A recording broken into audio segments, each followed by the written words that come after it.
Shivan motor garage Balwaha से।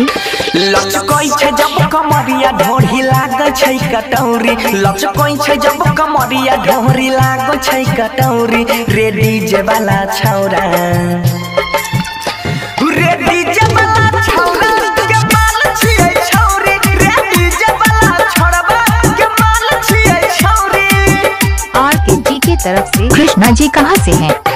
गजबे के महर ठुमका उड़ै छै पैसा कौड़ी, गजबे के महर ठुमका लूटै छै पैसा कौड़ी। रे डीजे वाला छौरा, रे डीजे वाला छौरा के माल छियै छौरी, रे डीजे वाला छौरबा के माल छियै छौरी। कृष्णा जी कहाँ से? कृष्णा जी कहाँ से हैं? बलवाहा से। बलवाहा से। मटियार कला सीतामढ़ी, मटियार कला सीतामढ़ी।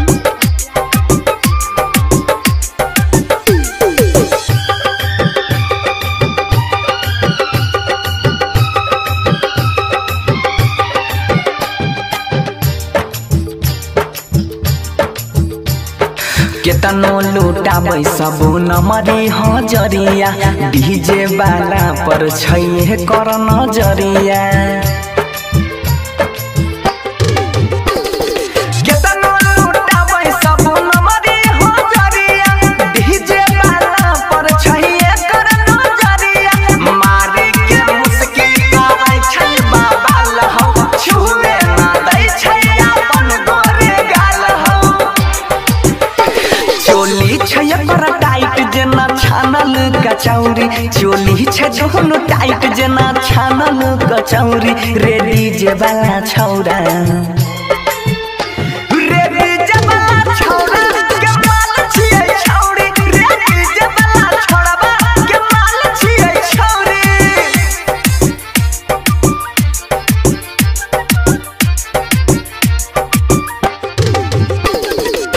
म्यूजिक बाय डीजे विकास सीतामढ़ी। कोइने छै छौरी ई केतना के घायल, छनकाई अपन पौआ के पायल।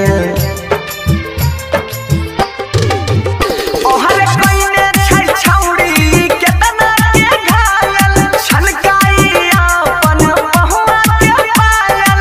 मल्लिक राकेश सरवन लिखने छै बतिया, नाचै छै बनसी सटाई के छतिया। मामला छै कुछ भारी, मेटर छै कुछ यौरी, मामला छै बहरा भारी, मेटर छै कुछ यौरी। रे डीजे वाला छौरा, रे डीजे वाला छौरा के माल छियै छौरी, रे डीजे वाला छौरबा के माल छियै छौरी। गजबे के महर ठुमका उड़ै छै पैसा कौड़ी, गजबे के महर ठुमका लूटै छै पैसा कौड़ी। रे डीजे वाला छौरा। Mobile number 82 27 91 22 73।